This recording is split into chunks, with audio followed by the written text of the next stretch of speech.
Welcome back, investors, to Ticker Time News. I'm Adam, and here's the latest segment from the After Hours show. Okay, on to Apple. It had some conflicting news today, uh, but we're going to get into it. So, Apple was flat today. It was down 0.61% and flat after hours. So, it's holding its level. It's in a very positive and bullish structure, being way above its 50-day moving average.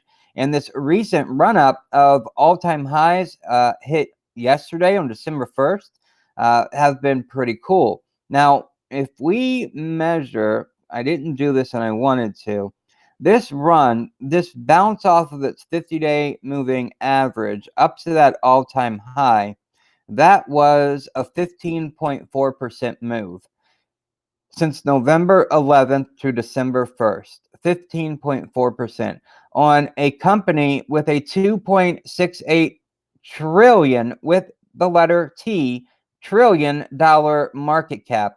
That is a very big move.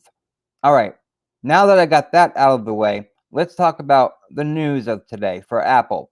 So, Apple shares are a bit rotten today after a Bloomberg report raises concerns about iPhone 13 demand. But then CNBC technology reporter John Fort cast doubt on that Bloomberg report, saying that it doesn't make sense to him. Says Apple and supplier Qualcomm have said demand is strong, supply is the problem. So here's my take.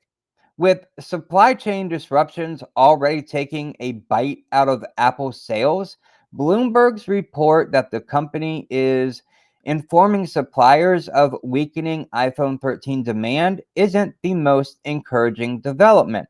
Not only is this news knocking shares off Apple, the largest component of the S&P 500 index, lower, but its supply chain partners such as Cirrus I messed that one up. Cirrus Logic, ticker symbol CRUS, Skyworks SWKS, and Qorvo QRVO. They are also under pressure.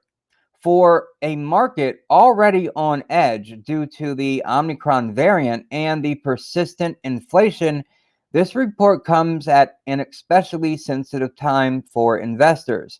A key aspect to the bullish narrative for the stock market has been that demand has remained strong across most industries, offsetting concerns about widespread supply chain issues. That storyline is taking a hit today, though, as it appears that consumers are reining in some spending while gas, food, and utility costs climb. When Apple reported Q4 earnings on October 28th, CEO Tim Cook was upbeat about the demand environment, stating that interest in the company's new products was, quote, very robust. Those positive comments helped take the sting out of an otherwise disappointing report that Apple included first revenue miss since Q2 2017. That's a long time. The top line miss was mainly driven by supply chain constraints, which the company estimated had a negative revenue impact of $6 billion. While Cook predicted that silicon shortages and COVID related manufacturing shutdowns would likely worsen in Q1 22, he also stated that Apple would still achieve record holiday quarter results, bolstered by healthy demand for new iPhone and iPad sales. That may still be the case. Analysts currently forecast Q1 revenue to increase by 5% year over year to $117.3 billion. However, the idea that last quarter's inline EPS and revenue miss was just a one-time anomaly may prove to be incorrect if demand continues to soften. Beyond the inflationary pressures that are battering consumers, iPhone 13 sales may be lower than anticipated because some consumers are holding off on upgrading devices until next year. While iPhone 13 has 5G capabilities, the technology hasn't been fully developed yet, limiting speed enhancements and new 5G applications. It believed that the next iPhone will have greater upgrades than the current iPhone 13 did.